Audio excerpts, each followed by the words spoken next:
Startup and innovation committee जुन FNCCI को समितिहरूमध्ये एकदमै नयाँ समिति हो, यस पटक मात्र सुरु गरिएको हो र यसको कार्यक्रमहरू आउने 2 वर्षको कार्यक्रमहरू के कस्ता रहेका छन् र हामीले ती कार्यक्रमहरूलाई कसरी सञ्चालन गर्न गइरहेका छौँ र ती सञ्चालन गर्न गइरहेका कार्यक्रमहरू मार्फत हामी के उद्देश्य प्राप्ति गर्न खोजिरहेका छौँ भन्ने कुराकै म प्रस्तुति गर्न गइरहेको छु। यो हाम्रो समितिको निमोनिक हो।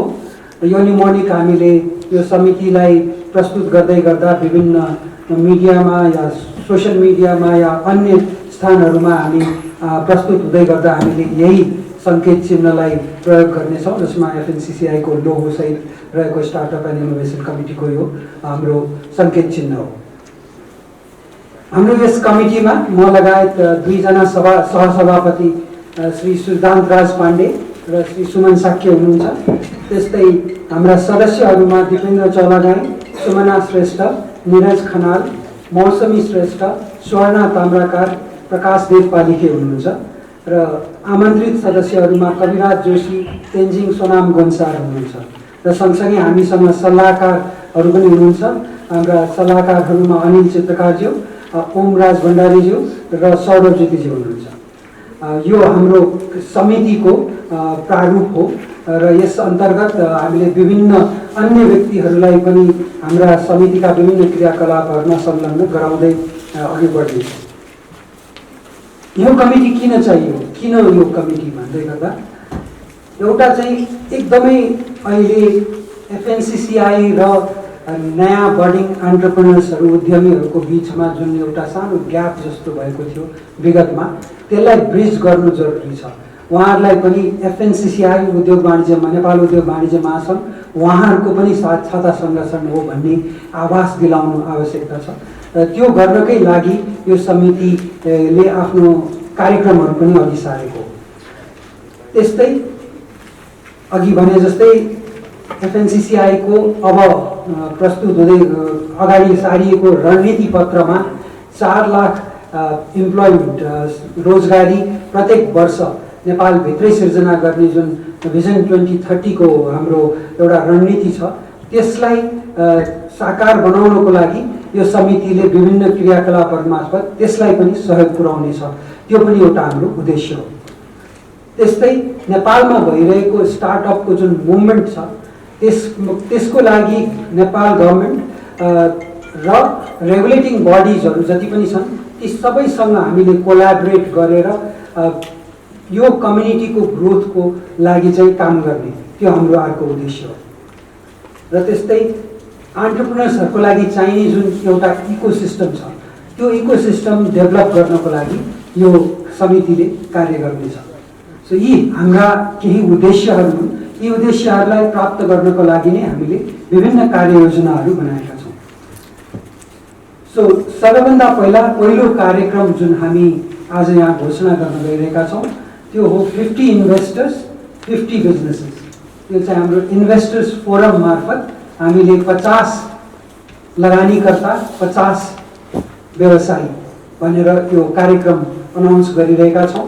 यस अन्तर्गत किन यो कार्यक्रम गरिँदैछ भन्दा हामीले यस अन्तर्गत सबै इन्भेस्टरहरूले 50 इन्भेस्टरहरू जो हामीसँग हुनुहुन्छ उहाँहरूले मिनिमम पनि न्यूनतम पनि एउटा व्यवसायमा लगानी गर्नुहुनेछ यी 2 वर्षमा। सो हामी आज यहाँबाट के भन्न सक्छौँ भने यी 2 वर्षमा हामी नवा उद्यमीहरूमध्ये 50 जनालाई लगानी जुटाउने कार्य हामी यस समिति मार्फत गर्नेछौँ। हामीले यो समितिले कन्ट्र्याक्ट साइनिङसम्मको मिटिगेसन गर्नेछ। कन्ट्र्याक्ट साइनिङ पछि त्यो व्यवसायमा पार्टनरसिप सुरु भइसकेपछि त्यसपछि हाम्रो उत्तरदायित्व रहने छैन।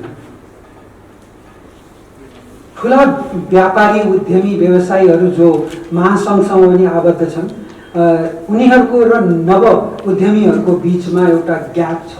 नेपालमा नव उद्यमीहरूले नयाँ स्टार्टअपहरूलाई यी ठुला लगानीकर्ताहरूले लगानी गरेको धेरै उदाहरणहरू पाइँदैन।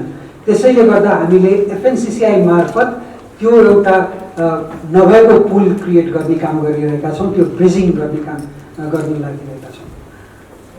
र हामीले सधैँ के हुन्छ भनेर भन्दा कुनै नयाँ आइडिया आएको छ, नवीनतम सोचसहित कोही आएको छ, तर उसले व्यापार व्यवसाय गर्न जानेको छैन, सकेको छैन भने उनीहरू स्टार्टअपका साना साना कार्यक्रमहरू मार्फत, विभिन्न आइडिया स्टुडियो जस्ता कार्यक्रमहरू मार्फत चाहिँ अगाडि सरिरहेका हुन्छन्। यस्ता इन्क्युबेसन प्रोग्राम्सहरू थुप्रै नै भइरहेका छन्, साना साना तवरमा भइरहेका छन्। र ठुला उद्यमीहरूले व्यवसाय गर्ने पनि धेरै नै राम्रोसित व्यवसाय सञ्चालन पनि भइरहेका छन्। तर बीचमा जसले आफै व्यवसाय सुरु गर्छन्, आफ्नै पुँजी लगाएर चाहिँ त्यो व्यवसायलाई अगाडि बढाउँछन् र एउटा स्थानसम्म पुर्याउँछन्। तर त्यो स्थानसम्म पुगिसकेपछि जब स्टार्टअपको डेफिनेसनमा, स्टार्टअपको जर्नीमा स्केलअप भनिन्छ, स्केलअप गर्नुपर्ने अवस्था हुन्छ जब ठुलो पुँजीको आवश्यकता हुन्छ, जब एक्सपेन्सनमा जानुपर्ने आवश्यकता हुन्छ, त्यति बेला ती उद्यमीहरूले पुँजी नपाएर उहाँहरूको आइडियालाई कि त सीमित हुन जान्छ कि त फेरि उहाँ त्यो आइडिया या बिजनेस मरेर जान्छ। त्यसैले हामीले यसलाई मिसिङ मिडल भन्छौँ। त्यो मिसिङ मिडललाई नै हामी केटर गर्न खोजिरहेका छौँ, जसले काम सुरु गर्नुभएको छ, व्यवसाय सुरु गर्नुभएको छ, अगाडि बढ्नुभएको छ, तर अब स्केलअप गर्नको लागि उहाँहरूले लगानी खोजिरहनु भएको छ, या उहाँहरूलाई लगानी प्राप्त भएको खण्डमा त्यसले धेरै ठुलो फड्को मार्न सक्छ। त्यस्ता उद्यमी व्यवसायीहरू र व्यवसायहरूलाई हामीले चाहिँ केटर गर्न खोजिरहेका छौँ। त्यसबाट हामी डेफिनेटली इम्प्लोइमेन्ट जेनेरेसन गर्छौँ। हामीले इम्प्लोइमेन्ट जेनेरेसन नै हुन्छ त्यो न्यू एन्टरप्रेन्योर्सको तर्फबाट। त्यही कारणले गर्दा यो कार्यक्रम हामी अगाडि सारिरहेका छौँ। याद गर्नुपर्ने कुरा, यो फन्ड म्यानेजमेन्ट प्रोग्राम होइन, यसले पुँजी म्यानेजमेन्ट गर्ने काम गर्न लागेको होइन, याद गर्नुहोला। अर्को यो सिड क्यापिटल पनि होइन। यो सिड क्यापिटल होइन कि मतलब कसैले व्यवसाय सुरु गर्नको लागि आवश्यक परेको क्यापिटल हामीले उहाँहरूलाई प्रदान गर्ने पनि होइन। यो सबै क्याटेगोरीको लागि ओपन छ। हामीले एग्रिकल्चर, कृषिमा, म्यानुफ्याक्चरिङमा, आइटीमा, सर्भिस सेक्टरमा लगायतका विभिन्न सेक्टरहरूलाई हामी सबैलाई नै यसमा स्वागत गर्छौँ। हामीले केही प्राथमिकता कृषि, म्यानुफ्याक्चरिङ, आइटी र सर्भिसलाई दिए पनि सम्पूर्ण क्षेत्रको लागि नै यो ओपन छ। सो यसमा के हुन्छ त यो कार्यक्रममा? यो कार्यक्रममा भाग लिनको लागि मिनिमम क्राइटेरिया भनेको कसैले 1 वर्ष या त्योभन्दा बढी आफ्नो व्यवसाय सञ्चालन गरेको हुनुपर्नेछ।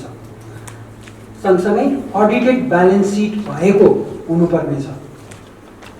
र कि व्यक्तिहरू जसले त्यो व्यवसाय सञ्चालन गरिरहेका छन् उनीहरूको प्रोफाइललाई पनि हामीले हेर्नेछौँ। र सँगसँगै त्यो प्रडक्ट, उत्पादन या सर्भिस, त्यो सेवाको पोटेन्सियल कस्तो छ, के सेवा या प्रडक्ट हो र त्यसको पोटेन्सियल कस्तो छ, त्यो हामीले मापन गर्छौँ। र सँगसँगै नयाँ फन्ड या इन्भेस्टमेन्ट के को लागि चाहिएको र त्यो इन्भेस्टमेन्ट या फन्ड प्राप्त गरिसकेपछि त्यो उद्यमी व्यवसायीले आफ्नो व्यवसायलाई कहाँ पुर्याउन खोजिरहनु भएको छ या कहाँ पुर्याउने सोच बनाउनु भएको छ, भिजन बनाउनु भएको छ, ती कुराहरू यसमा यो क्राइटेरियामा समावेश हुन्छ। कहिले गर्नेछौँ हामी? हाम्रो यो स्टार्टअप इन्भेस्टर्स फोरममा इन्भेस्टमेन्टको लागि आवेदन पत्र हामी पहिलो हप्ता, अप्रिलको पहिलो हप्तादेखि हामी हाम्रो वेबसाइटमा अपलोड गर्दैछौँ। त्यो फर्म हुनेछ, अनलाइन फर्म हुनेछ, जुन हाम्रा उद्यमी व्यवसायी साथीहरूले इच्छा भएको खण्डमा त्यसलाई भरेर उहाँहरूले अपलोड गर्न सक्नुहुनेछ। त्यस पश्चात हामीले स्क्रिनिङ र पहिलो लिस्ट प्राप्त गर्छौँ। त्यो लिस्ट हामीले 2nd विक अफ मेसम्ममा हामी पहिलो लिस्ट आफूसँग निकाल्छौँ स्क्रिनिङ गरेर। त्यसपछि ती सेलेक्ट भएका उद्यमी व्यवसायीहरूको इन्टरभ्यू हुनेछ। अन्तिम हप्ता, मेको अन्तिम हप्तामा इन्टरभ्यू हुनेछ र हामीले जुनको दोस्रो हप्तामा फाइनल लिस्ट, त्यो इन्टरभ्यू पश्चात उहाँहरू सेलेक्ट भएको फाइनल लिस्ट हामी पब्लिस गर्नेछौँ जुनको दोस्रो हप्ता। तत्पश्चात हाम्रो मेन्टरसिप प्रोग्राममा उहाँहरूलाई जुलाईदेखि सेप्टेम्बरसम्म 3 महिने मेन्टरसिप कार्यक्रममा उहाँहरूलाई समावेश गर्नेछौँ। यो मेन्टरसिप कार्यक्रमको बारेमा म आउने स्लाइडमा तपाईँहरूलाई थप जानकारी गराउनेछु। र त्यस पश्चात first week of October, sorry यो सेप्टेम्बर भएछ, यो अक्टोबर हो, फर्स्ट विक अफ अक्टोबरमा हामीले पिचिङ गराउनेछौँ। ती उद्यमी व्यवसायीहरू जसलाई मेन्टरिङ गरेर 3 महिने मेन्टरिङ तालिम दिइसकेपछि उहाँहरूको पिच रेडी हुनुहुनेछ उहाँहरू। त्यस पश्चात यही हलमा हाम्रा 50 इन्भेस्टर्सहरूको अगाडि उहाँहरूले आफ्नो बिजनेसलाई पिचिङ गर्नुहुनेछ। सो यो प्रोसेस हामीले हरेक 3 महिनामा यसलाई रिपिट गर्दै अगाडि बढिरहेका हुनेछौँ। सो यही अन्तर्गत हाम्रो मेन्टरिङ प्रोग्राम पनि छ, जोडिएको छ योसँग। मेन्टरिङ प्रोग्राम के हो भन्दै गर्दा 20 जना मेन्टर्सहरू हाम्रो हामीसँग हुनुहुन्छ, आबद्ध हुनुभएको छ। ती मेन्टर्सहरूले 20 वटा सेलेक्ट भएका ती उद्यमी व्यवसायीहरूलाई मेन्टरिङ गर्नुहुनेछ।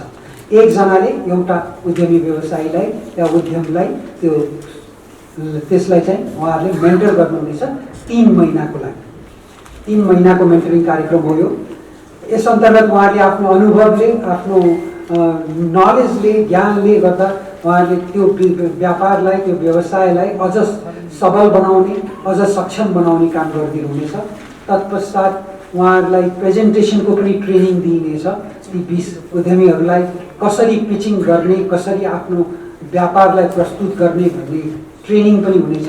र त्यो 14औं हप्तामा त्यो ट्रेनिङ भइसकेपछि अनि उहाँहरूलाई हामीले पिचिङको लागि अगाडि सार्नेछौँ। को हुनुहुन्छ हाम्रो यो मेन्टर्स पुलमा भन्दा यो इकोसिस्टममा अहिलेसम्म मेन्टरिङको काम गरिरहनु भएको, सफलतापूर्वक मेन्टरिङको काम गर्नुभएका व्यक्तिहरू, अनुभव हासिल गर्नुभएका व्यक्तिहरू, उहाँहरूलाई नै हामीले यो मेन्टर्स पुलमा राखेका छौँ। र उहाँहरूले आफ्नो आफ्नो रेलिभेन्ट फिल्डमा जुन एक्सपिरियन्स छ, अनुभव हासिल गर्नुभएको छ, त्यही अन्तर्गत रहेर उहाँहरूले त्यही नेचरका बिजनेसहरूलाई मेन्टरिङ गर्नुहुनेछ। हाम्रो मेन्टरसिप पुलमा हुनुभएका व्यक्तित्वहरू लिस्ट अफ मेन्टर्स: अनिल चित्रकार, पशुपति मुरारका, ओमराज भण्डारी, सौरभ ज्योति, आशुतोष तिवारी, रञ्जित आचार्य, सुमन साक्य, सिद्धान्त राज पाण्डे, अमित अग्रवाल, विश्वास ढकाल, सुमना श्रेष्ठ, नीरज खनाल, आनन्द बगारिया, गगन प्रधान, निरञ्जन श्रेष्ठ, दिलीप अग्रवाल, सनम चित्रकार, योगेन्द्र साक्य, भास्कर ढुङ्गाना र सञ्जय गोल्छा हुनुहुन्छ। यी 20 व्यक्तिहरू जसले मेन्टरसिप कार्यक्रममा हामीले छानेका उद्यमीहरूलाई 3 महिनासम्म मेन्टरिङ गरेर, भोलिन्टियरिङ गरेर सहयोग पुर्याउनको लागि उहाँहरूले आफ्नो इच्छा जाहेर गर्नुभएको छ। उहाँहरूले हामीले गरेको उहाँहरूलाई आमन्त्रण गऱ्यौँ, त्यसलाई स्वीकार गर्नुभएको छ। त्यसलाई म केही मेन्टरहरू यहीँ उपस्थित हुनुहुन्छ, उहाँहरूलाई म धन्यवाद पनि दिन चाहन्छु। यस पश्चात हाम्रो अर्को कार्यक्रम छ फर्स्ट फ्राइडे टक। यो हाम्रो नलेज सिरिज हो, यो समितिले स्टार्ट गर्न लागेको नलेज सिरिज हो। यस अन्तर्गत हामीले हरेक अङ्ग्रेजी महिनाको पहिलो शुक्रबार हामी फर्स्ट फ्राइडे टक भनेर यही हलमा टक प्रोग्राम गर्नेछौँ। र आजसम्म यहाँले देख्नुभएको स्टार्टअप नव उद्यमीहरूको लागि हुने विभिन्न टक प्रोग्रामहरूमा विभिन्न व्यवसायीहरूलाई बोलाएर उहाँहरूको सक्सेस स्टोरी, सफलताका कथाहरू सुनाउने गरिएको छ। हामीले त्यसलाई अलिक पृथक बनाउने कोसिस गरेका छौँ। यसपटक हामी अब्जेक्टिभ ड्रिभन, उद्देश्यमूलक टक प्रोग्राम गर्न गइरहेका छौँ। सो यो उद्देश्यमूलक भन्नाले हरेक टक प्रोग्राम, हरेक महिनाको टक प्रोग्राममा कुनै न कुनै उद्देश्य गाँसिएको हुन्छ र त्यो उद्देश्य प्राप्तिको लागि बजारमा हुनुभएका, हाम्रा देशमा हुनुभएका विभिन्न सक्सेसफुल उद्यमीहरू, व्यवसायीहरू र एक्सपर्ट्सहरूलाई हामीले यहाँ निम्त्याएर उहाँहरू त्यही फिल्डसँग इन्ट्रेस्टेड भएका नव उद्यमीहरूलाई इन्टरेक्सन गराउनेछौँ र टक प्रोग्राम सञ्चालन गर्नेछौँ।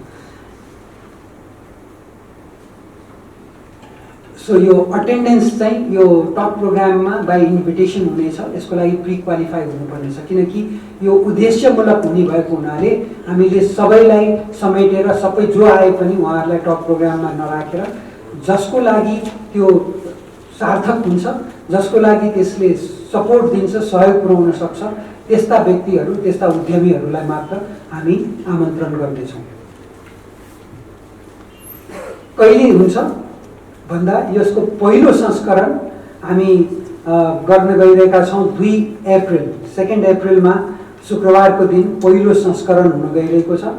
यो 3 बजेदेखि 5:30 बजेसम्म हुनेवाला छ र यो हलमा हुने सो कार्यक्रमलाई हामीले लाइभ पनि हाम्रो सामाजिक सञ्जाल मार्फत लाइभ पनि प्रस्तुत गर्नेछौँ। सो हाम्रो पहिलो कार्यक्रमको बारे जानकारी गराउँदा यहाँहरूलाई हाम्रो पहिलो first Friday talk franchising as a business मोडलको टपिकमा हुनेछ। बिजनेस मोडलमा फ्रेन्चाइजको जुन महत्त्व छ, फ्रेन्चाइज कसरी सक्सेसफुल बनाउन सकिन्छ, फ्रेन्चाइजिङ कसरी गर्ने आफ्नो, र त्यो हाम्रो स्पिकर गगन प्रधान हुनुहुन्छ, म्यानेजिङ डाइरेक्टर हिमालयन जावाका। उहाँले फ्रेन्चाइजसँगै जस्तै काम गर्न खोजिरहेका, फ्रेन्चाइज आफ्नो बिजनेसलाई फ्रेन्चाइज मोडलमा लिएर जान खोजिरहेका नव उद्यमीहरूसँग इन्टरेक्सन कार्यक्रम गर्नुहुनेछ, टक प्रोग्राम हुनेछ। सो यो कार्यक्रम अप्रिल 2 फ्राइडे शुक्रबारको दिन 3 बजेदेखि 5:30 बजेसम्म यही हलमा हुनेछ। र यसको यो जुन फ्लायरको डिजाइन यहाँले देख्नु भएको छ, भोलिदेखि यो सामाजिक सञ्जालमा पनि हामीले अगाडि बढाउनेछौँ, यसलाई प्रमोट गर्नेछौँ। त्यस्तै इन्क्युबेसन सेन्टर्स सपोर्ट प्रोग्रामको रूपमा हामीले इन्क्युबेसन सेन्टरको कन्सेप्ट अगाडि सार्दैछौँ। के गर्न खोजिरहेका छौँ? सर्वप्रथम तल यहाँहरूले नोटिस गर्नुभएको भए आई हब भनेर एफएनसिसिआई भित्र हाम्रो एउटा आई हब भनेर इनोभेसन हब छ। त्यसलाई चाहिँ हामीले इन्क्युबेसन सेन्टरको रूपमा पनि यो मे महिनादेखि सञ्चालन गर्न गइरहेका छौँ। सो त्यसलाई हामी इन्क्युबेसन सेन्टरको रूपमा पनि प्रयोग गर्नेछौँ। अहिले आई हबमा जे कार्यक्रमहरू भइरहेका छन् त्यसलाई निरन्तरता दिँदै त्यसलाई त्यहाँ भएको रिसोर्सेसहरूलाई हामीले इन्क्युबेसन सेन्टरको रूपमा प्रयोग गर्नेछौँ। त्यो मेदेखि सुरु हुनेछ। त्यस्तै हाम्रो एफएनसिसिआईको यो तल्लाभन्दा माथिपट्टि एउटा ब्याम्बू रुम छ, त्यसलाई हामी कोवर्किङ स्पेसको रूपमा 4 देखि 5 वटा स्टार्टअपहरूको लागि कोवर्किङ स्पेसको रूपमा लन्च गर्न गइरहेका छौँ। त्यो पनि हामी आउँदो महिनामै लन्च गर्नेवाला छौँ। त्यस्तै हामी प्रदेश र जिल्ला स्तरीय इन्क्युबेसन सेन्टर्सहरूको प्लान गरिरहेका छौँ। डिस्ट्रिक्ट चेम्बर्सहरूसँग मिलेर हामी हाम्रा जति पनि जिल्ला उद्योग सङ्गठनहरू छन् उनीहरूसँग सहकार्यमा हामी हाम्रा उद्योग सङ्गठनहरूकै आफ्नै प्रिमाइसभित्र इन्क्युबेसन सेन्टरको परिकल्पना अगाडि सारिरहेका छौँ। यसमा पार्टनर्स भनेको हाम्रो मिनिस्ट्री अफ इन्डस्ट्री र कमर्स हामीसँग पार्टनरसिपमा हुनुहुन्छ। त्यस्तै आइएलओका साथीहरू यहीँ पनि हुनुहुन्छ, उहाँहरूलाई पनि म धन्यवाद दिन चाहन्छु। उहाँहरूले हाम्रो कार्यक्रमलाई सपोर्ट गर्दै हुनुहुन्छ, उहाँहरू अगाडि आउनुभएको छ सहकार्यको लागि। त्यस्तै इसी मोड, काठमाडौँ महानगरपालिका, काठमाडौँ युनिभर्सिटी र अन्तरप्रेरणा, यी सबै संस्थाहरूसँग हामी सहकार्य गरिरहेका छौँ इन्क्युबेसन सेन्टर्सहरूको लागि। र डिस्ट्रिक्ट चेम्बर्सहरू, हाम्रा सम्पूर्ण डिस्ट्रिक्ट चेम्बर्सहरूसँग पनि हामी सहकार्यमा यसलाई अगाडि बढाउँदैछौँ। अहिले अन्तरप्रेरणाले नेपाल सरकारसँग मिलेर इन्क्युबेसन सेन्टरको फिजिबिलिटी स्टडी गरिरहेको छ, जसमा हाम्रो समितिले पनि सहकार्य गरिरहेको छ। र त्यो फिजिबिलिटी स्टडीको रिपोर्ट आइसकेपछि हामी इन्क्युबेसन सेन्टर्सलाई को परिकल्पनालाई, त्यो योजनालाई चाहिँ अगाडि सार्नेछौँ। त्यस्तै पोलिसी र रेगुलेसन्सहरूको लागि हामी गभर्मेन्ट अफ नेपालसँगै कोलाबोरेसनमा अघि बढिरहेका छौँ। र हामीले के गर्न खोजिरहेका छौँ? यो कमिटीले ministry of industry, commerce and supplies सँग स्टार्टअपको पोलिसीलाई डेभलप गर्नलाई, फर्मुलाइज गर्नको लागि सहकार्य गर्न थालनी गरिसकेको छ। र त्यो कार्यक्रम हामी सहकार्यमै अगाडि बढिरहेका छौँ। यसमार्फत हामीले विभिन्न स्टार्टअपहरू, नयाँ उद्यमीहरू, नव उद्यमीहरू सबैसँग वर्कसप र सर्वे गर्ने कामहरू गरेर उहाँहरूले अहिले भोग्नु परेको समस्याहरू, अहिले नभएका पोलिसीले गर्दाखेरि परेको समस्याहरू सबैको बारेमा जानकारी लिएर त्यसै अन्तर्गत राखेर नेपाल सरकारले बनाउन आँटेको पोलिसीलाई चाहिँ अझ रिफर्म गरेर अझ सार्थक बनाउने हाम्रो प्रयास रहनेछ। यसमा हाम्रो समितिले अहिले स्टार्टअपहरूको लागि चाहिने इन्भाइरोमेन्ट, वातावरणलाई अझ राम्रो बनाउने, स्टेक होल्डर्सहरूसँग उहाँहरूको डायलग गर्नको लागि प्लेटफर्म क्रिएट गर्ने र डेभलपमेन्ट एजेन्सिज, ब्याङ्क्सहरूसँग उहाँहरूको सहकार्यको लागि अलिकति सहजता प्रदान गर्ने काम पनि हामी यही समिति मार्फत गर्न गइरहेका छौँ। हाम्रो पार्टनर्सहरूमा अघि भने जस्तै ब्याङ्कर्स एसोसिएसनसँग पनि हाम्रो पार्टनरसिपको कुराकानी अगाडि बढेको छ। त्यस्तै हामी डेटाबेसको लागि स्टार्टअप्स डाइरेक्टरीको परिकल्पना गरिरहेका छौँ। एउटा ई डाइरेक्टरी, जसको जुन डाइरेक्टरी मार्फत हामी स्टार्टअप्सहरूको डिटेल्सहरू, कन्ट्याक्ट र उहाँहरूको बिजनेस नेचर्सहरूको बारेमा एउटा ई डाइरेक्टरी क्रिएट गर्न गइरहेका छौँ, जुन सबैको लागि एउटा सायद राम्रो डेटाबेस हुनसक्छ। त्यसको लागि हामीले अन्तरप्रेरणासँग पार्टनरसिपमा अगाडि बढिरहेका छौँ। सो यो आजको हाम्रो यो कार्यक्रममा घोषणा गर्न गएका विभिन्न कार्यक्रमहरू जुन यो समितिले अगाडि सारेको छ, जसलाई अगाडि बढाउनेछ र यसै अन्तर्गत रहेर हामीले यहाँहरूलाई क्वेसन एन्सरमा पनि समावेश गर्नेछौँ। यहाँको सबैजनाको केही न केही जिज्ञासा डेफिनेटली होला। अहिलेलाई मेरो प्रस्तुति यहीँ थाँती राख्दै म यहाँहरूसँग बिदा हुन्छु।